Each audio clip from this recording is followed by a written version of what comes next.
And it's the 6th of our YouTube sewing challenge, and so far everything has been so exciting. The progress is so amazing. So today we're going to be learning how to make this beautiful sunshine bubu. Very detailed, minimal fabric to use. So let's start. And like I've said, you can look good by using 1 yard, 2 yards, or even 3 yards of fabric to make something nice for you. And this tutorial, these are the only things I'm going to be needing: an organza, this Ankara fabric, your time, your patience, a little bit of distraction here and there, and you're good to go. So for this tutorial, I made use of half yard of organza and 2 yards of Ankara. Now this is me taking the measurement of the Ankara to show you so that you'll be sure. This was not even up to 2 yards. It was like 1 yard and 34 inches thereabout, but that was what I used. You can use more or exact 2 yards. It's still going to serve. Now I'll go ahead to fold my fabric into two this way. I'll further fold it into four again, and then we'll begin the cutting. Now this is my fabric folded into four, so I'm going to be cutting the front and the back at the same time. Now you don't need pattern for this because this is very easy. So now the first thing I'm going to do is to mark 1 inches. Now that 1 inches is what we're going to be using to create channel for the drawstrings, right? Now after marking it, that is going to now be our starting point line, our shoulder line. So from there, I'll place my tape to take my full length measurement. Now for this, I am working with 36 inches. So I'm going to be adding 1 inch to it to make it 37. Now I'll go ahead to extend the line. And basically, this is my gown length. Now for the neckline, you can make use of 2.5 inches if you don't want it to be wide. But I'm going to be using 3 inches here. And then I'm going to be coming down by 1 inch for the back. And then for the front, I'm going to be using 3 inches. And one thing about style you need to understand that is that you can modify the neckline. You must not do exactly the same thing you're seeing or your inspiration. Okay, so now I'll go ahead to create a very good curve using my free hand. You can use your French curve if you so wish. Now I'll coming down here by 1.5 inches to create our shoulder slants because the shoulder area is not straight. Now I'll connect it to this neck point here. Now after doing that, I'm going to divide my sleeve opening depending on how wide you want it. You can do 12, you can do 13. I'm going to be doing 11 inches, and then I'll add half inch to it. Then I'll go ahead to mark it. Now on that point that I just marked, I'll be dividing my round bust measurements, which I am using 40, now 10. I'll add half inch to it. Now this is very free, okay? The reason why I'm adding half inch. Now I'll extend that line. Now on the gown length, I am using 44 inches. I'll divide it by 4, which is 11. I'll add half inch to it. Now I'll go ahead to connect it with a straight line to meet this point. Okay, so please don't watch this video halfway. Try and watch it to the very end. Like, subscribe, and comment. Turn on your post notification or always check back to be notified anytime I upload new video. Now after connecting the lines, go ahead and create a curve here to give the armhole a perfect and then a good fitting. Now I dotted it first so that I'll be sure if that's what I want or I want to make some adjustments. Now this is it. That is all with the drafting. Now the next thing we want to do is to add 1 inch allowance from the shoulder slant here. That 1 inch we're adding is what we're going to be using to create the rope channel for the drawstring. Now after doing that, I'll come to the neck area here. I'll be coming down by 4 inches to create the V shape at in front of the neck and to also enable it to pass through the edge freely. Now after marking down 4 inches, I'll go in by half an inch or 0.25 on the neck area there and connect it down to that 4 point we mark. Basically, that is all with the drafting. I'll go ahead to cut it out starting from the back part first. After I'm done cutting the back part, I'll go ahead to remove the inner and then trace out the front neckline. This is very easy. This is something anyone can do. Beginner, if this is your first time of sewing, you should be able to do this. Okay, watch closely and see the way I am cutting it out. Now I'll go ahead to remove the back part, rearrange the front, and then cut out the front neckline. Now after I'm done with the cutting, this is a closer view of what the front looks like. Now the next thing I want to do is to notch this 1 inches we marked here so that when we're stitching it, we will be aware of it. And now the next thing we're going to be doing is to cut out an interfacing for the front slits only. Now I'll fold it into two this way and then place the front on it, making sure I have allowance at the lower part and at the top. Now I'll trace out the neckline this way. Now when I open it up, this is what you are going to get.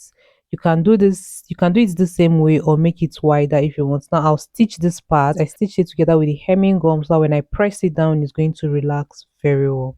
Now we are done with that part. Now the next thing we're going to do is to mark out how we want our pocket to sit.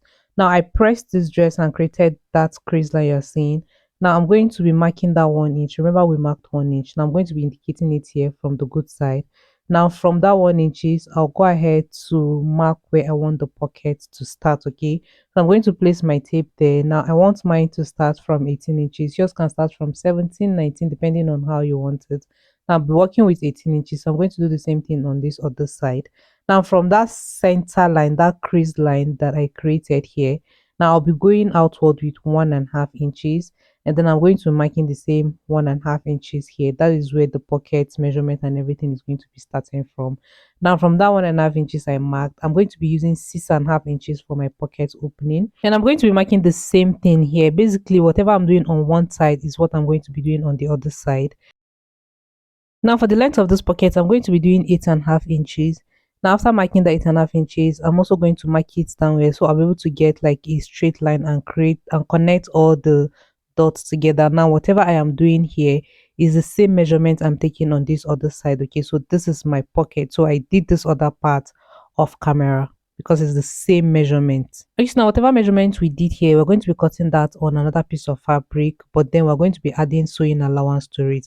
Now for this, I used 6.5 inches, right, for the width. So I'm going to be making it 7.5 inches, half inches for folding it from the other end and the other half of folding it from this other end.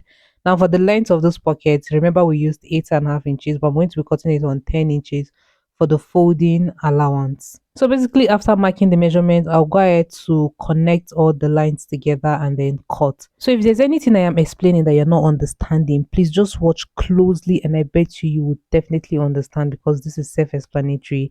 Now I'm going to hem this upper part and then I'm going to be folding this part with 1/2 inch. I'll fold this other side with 1/2 inch, and then the lower side I'll fold it with 1/2 inch as well. Now this is what it looks like after I was done. I weaved this other sides after hemming the upper part. I weaved the sides this way and then I gave it a good press. Now taking the measurements, this is our 8.5 inches and then this is the 6.5 inches we created earlier. Now we're going to measure round what we have here. Measure from here to this other end and upward to this other point. Now I have 23 thereabouts. Now we're going to be cutting double of those 23 on our organza. Okay, you can do 4, you can do 3, but for me the length of this organza is 60 inches, so I'm just going to be using everything here. Now how wide you want the organza to be depends on you, but trust me, 2 inches or 2.5 inches is okay. So me, I'm going to be using 2 inches. I'll be adding 1/2 inch to it for my hemming, my joining allowance. Now I'll go ahead to mark out 5 inches here, then I'll use the same one to cut out the second one for the other pocket basically. So okay guys, after cutting it, I'm going to stitch here, then I'm going to turn it to the right side. Now after stitching it, this is what I mean when you turn it over, just basically just to cover that edge. Now I'm going to be repeating the same thing here. Now I'm done doing it and then I went ahead to weave it so that it's going to keep my organza in place. Now you're going to be pleating it round till you exhaust everything. Okay, so this is the sample of what you're going to be doing on your sewing machine. Now I am done stitching it and this is what it looks like. Now I'm going to transfer it to the main dress. Now I'll make sure I align it to sit on that line that we marked earlier, right? And I'm going to be using my pin to secure it. Now whatever I'm doing here, like I always say, is the same thing I'm going to be applying on the other side. Now I'll take it to my sewing machine and stitch at that edge of the Ankara. I'll stitch it all the way till I exhaust everything. I'll repeat the same thing on the other side. Now the simplicity of this dress, here's look at how beautiful it came out, is enough reason for everyone to watch this tutorial or even own this style. Now note that normally when sewing a dress, the shoulder is the part you join first, but for this one we're joining the shoulder last. So I'm going to place the back on the front, right side facing each other. Now I'll align it and make sure everything is balanced. Now I'll take it to the sewing machine and stitch with it 1/2 inch here, not 1 inch, just 1/2 inch. I'll do the same thing on this side. Now after doing that, I'll go ahead to notch this cuff part so it relaxes very well. Okay, after notching it, also notch the other side so it balances, or after ironing it, the cuff part is not going to be hanging. Okay, now the next thing I want to do is I'm going to be hemming the sleeve. Now this is the sleeve. I'll open it up this way and then hem it with like 1/2 inch or 0.75. Now I will not be double folding it since I weaved it. Okay, now if you want to double fold yours, it's okay. Now whatever I'm doing here, as like I always say, I'll repeat the same thing on this side of the sleeve as well. I'll take it to my sewing machine and then I'll hem it. Okay, so basically, yeah, after folding the sleeve, the next thing I'll do is to hem the gown. I'll fold it first and further fold it again. Okay, and now this is what it looks like after I was done folding the sleeve.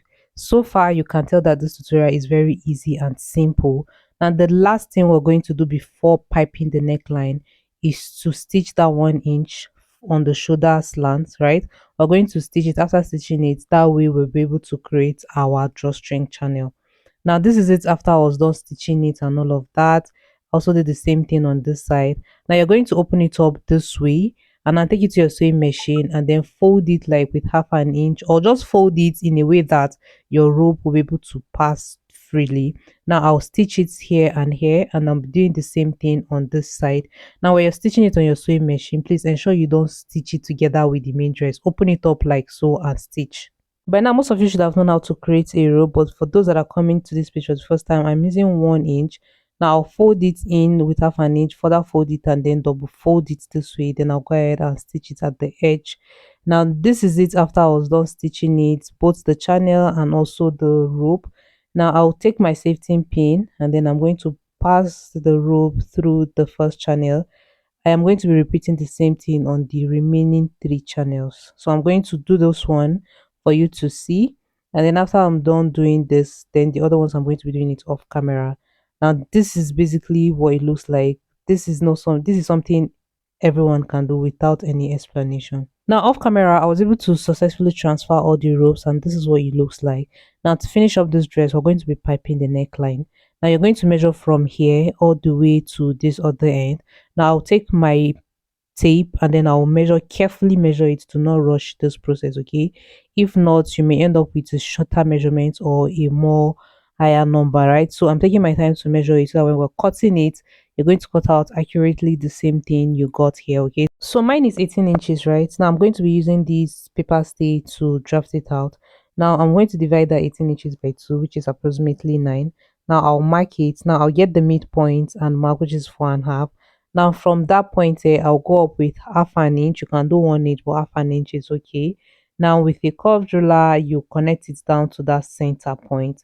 Now go ahead to mark 1 inch. If you're using 1 inch or 1.5, I'm using 1 inch because it's a very small collar. Now mark 1 inch through and then go ahead to connect the line. You can leave it straight or create a very little curve here. Now basically this is the results. Now I'll cut it out on the fabric and I'll fold it into 2 and then further fold it into 4 again, because I'm going to be cutting out 2. One is going to serve as the lining. Now I'll trace out exactly the same curve I have on the gum stay, but I'm going to be adding half an inch allowance all through. Now this is the result you should get if you're following the same method. Now I'll take it to my sewing machine and stitch it all the way to this point, right? Now after stitching it, I gave it a good press, turning it to the right side. Now the first thing we're going to do is we'll start stitching it from the wrong side of the fabric, right? We'll stitch it from the wrong side, just the way you're seeing in this video. My fabric is on the wrong side, so we'll stitch it all the way to this end. Now after doing that, you go ahead to notch pin it just so it makes sewing very easy for you. Now this is it after I was done. Now to finish it up, we're going to be closing up this part, and then when you're closing it up, it means it's going to be facing the right side at this point, okay? So now use your pin to hold it very well and then top stitch it here. Now this is the end result on how it looks like. If you want a detailed tutorial on how to cut and sew this camp collar, please let me know. Now this is our drawstring on both sides. Now this is well detailed. This is very simple. This is something you can wear with your loafers, with your sneakers, and you will still look okay. Now thank you for watching this video and thank you for sharing all the videos. See you tomorrow for another tutorial.